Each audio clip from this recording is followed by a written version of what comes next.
Bonjour, je vous fais cette vidéo pour vous faire voir ma préparation d'un moteur AV7.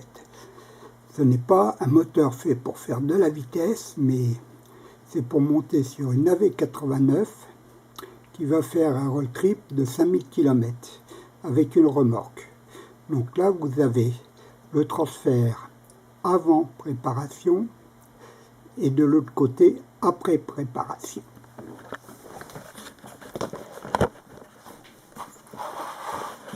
Et à comparaison, voici un cylindre origine. Je ne sais pas si vous voyez très bien. Donc, voici le cylindre. Une fois fini de préparer les deux transferts, fini d'ouvrir. Il va être monté avec une cale d'embase de 1,5 mm. L'ouverture de l'admission plus large en bas, comme c'est un système qu'on appelle d'admission à guillotine, c'est la partie basse qui absorbe le plus d'air quand le piston monte. Il faut éviter de monter trop haut le nombre de degrés à l'admission, donc il faut tricher au maximum en largeur. En n'oubliant pas que si c'est trop large, les segments ils ne pourront plus passer. L'échappement est juste très légèrement réélargi et à peine rehaussé. Le piston, vous voyez, j'ai fait deux petits traits dessus, ça détermine les ergots.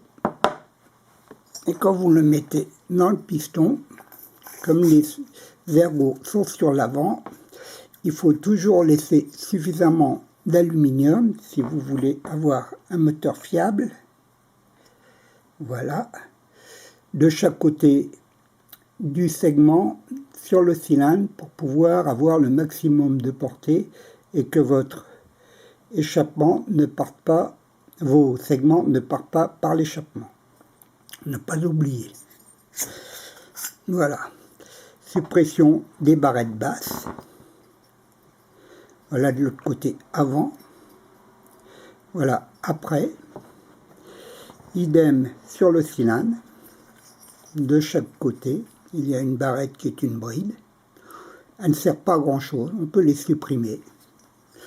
Bon, une petite astuce pour monter les pistons sur le vilebrequin. Parfois, on a des problèmes avec l'axe de piston. Je l'ai mis où? Le voilà. Pour le rentrer et faire passer la cage à aiguille. Donc, vous commencez à engager votre axe. Vous prenez un simple stylo, vous le mettez dessus, jusqu'au milieu du piston. Vous prenez le vilebrequin. Vous n'oubliez pas de regarder dans quel sens vous mettez les ergots. Vous le placez et là, généralement, la bielle, elle tombe et c'est difficile à placer. Vous emboîtez le stylo. Vous poussez gentiment l'axe en tournant et en général, pour une fois, ça ne marche pas du premier coup. Voilà, et l'axe de piston est placé bien centré sans aucune difficulté. Bon. Voici la petite cale de 1,5 mm qui vient évidemment sur le cylindre, sous le cylindre. Alors ça, faut en gros une demi-heure pour faire une cale comme ça, c'est pas la peine de les acheter. Vous voyez ce que cela donne. Voilà, sur le cylindre d'origine. Voilà, on voit bien la différence entre les deux. Vous mettez la cale évidemment sur le carter. que vous avez retravaillé. Alors, j'ai pas été tout à fait assez très précis sur les deux côtés. Je ne sais jamais lequel côté qui est le plus ouvert des deux. Donc là, vous voyez, les carters sont bien alignés.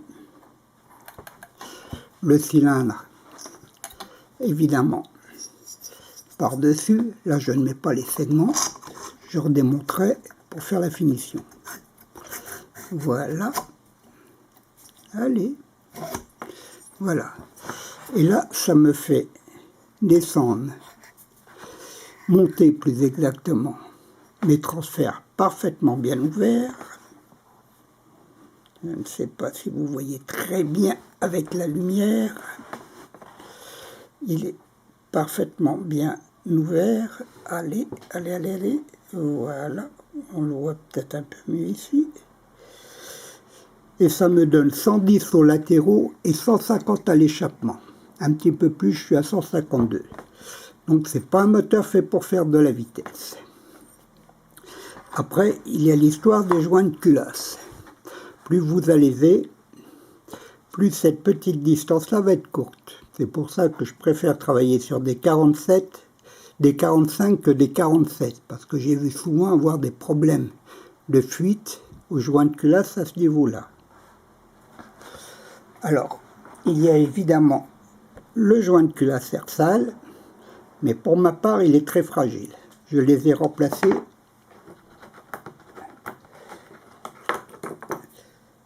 par ce type de joint armé, et ceux-là, quand ils sont bien serrés, il n'y a aucun problème, absolument aucun problème.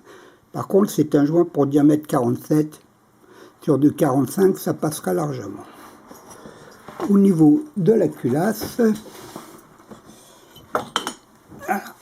c'est une culasse qui avait été préalablement rabotée. Donc vous vous trouvez avec le trou du décompresseur très près de la chambre de combustion. Quand vous mettez le joint dessus et que vous décalez très légèrement, voilà, vous voyez la portée qu'il y a, quasiment aucune portée avant la fuite d'air. Donc le trou du décompresseur a été rebouché, réaligné et repercé plus loin de la chambre de combustion. Des petits détails quand même qui ont pas mal d'importance à l'utilisation. Voilà, joint de culasse. Culasse. Rien d'extraordinaire. Les axes de centrage ont été tournés, fixés dessus. Par contre, ils sont plus gros que ceux d'origine. C'est pour donner du poids. Ce poids va éviter certaines vibrations. Idem en bas.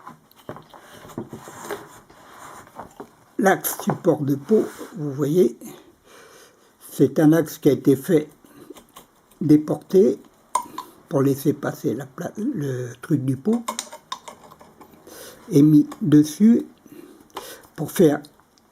J'aurais pu utiliser un simple tube. Il y est bien tout de suite, mais bon, c'est ajusté. Hein.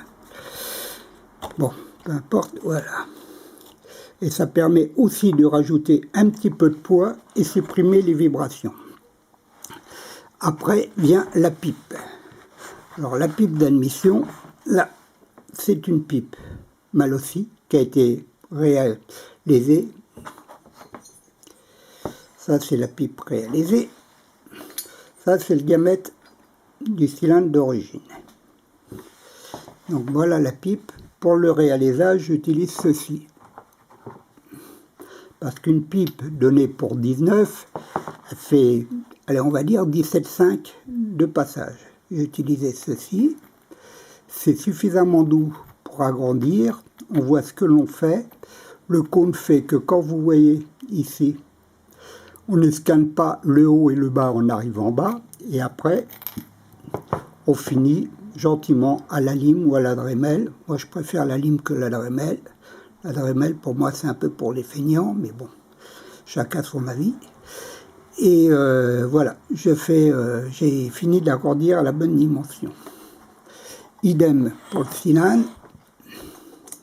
Alors, ici, il y a une petite saignée qui a été faite tout autour. C'est parce qu'elle va être montée avec un manchon souple. Et voici le carbu, qui est un carbu de 21 pour une pipe de 19. Bon, moi j'ai eu l'occasion d'acheter 2 carbus pour le prix de 2 carbus de 21 pour le prix d'un de 19, donc vous me comprenez. J'ai mis celui-ci avec le manchon souple. Je précise bien que ce montage-là va se retrouver sur une AV89.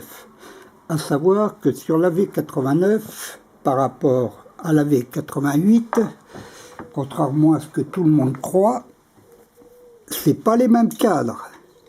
Le moteur est avancé de plus de 3 cm pour pouvoir faire passer le plateau qui est un plateau de 250 de diamètre à la place de 215 sur une mobilette normale. Alors il y a un autre problème qui se pose avec ces mobilettes-là et qui est vraiment spécifique chez Motobécane, c'est que le pot d'échappement va toucher le garde-boue. Alors sur la V89, les anciens modèles, voilà, c'était un tube comme celui-ci, diamètre 21 intérieur, voilà. Les écrous neufs, évidemment les écrous neufs, ils n'allaient pas avec le pot. C'était encore une belle surprise à l'arrivée, il a fallu réaliser l'écrou, parce qu'il ne passait pas. Et j'utilise ce type d'échappement plat qui vient comme ça. Parce qu'il faut faire très attention, la V89 a des roues de 18 pouces et le pot d'échappement est très près du sol. Donc il a un peu tendance à frotter par terre. Avec le petit collier qui vient ici. Et en général, celui-là je ne sais pas, ces moteurs sont pas très performants. C'est pas le but recherché. Ils sont aux alentours de 82 km/h sur le plat. Alors, il faut savoir que ce tube-là vient ici à peu près jusqu'à cette bague-là, avec un diamètre de 20 intérieur. Ici, dans le pot d'échappement, il y a une cloison. Donc les gaz vont au fond, ici font détente, font demi-tour, reviennent le long et viennent sur 2 tubes. Parce que c'est pareil, mes échappements sont modifiés, mais c'est très discret.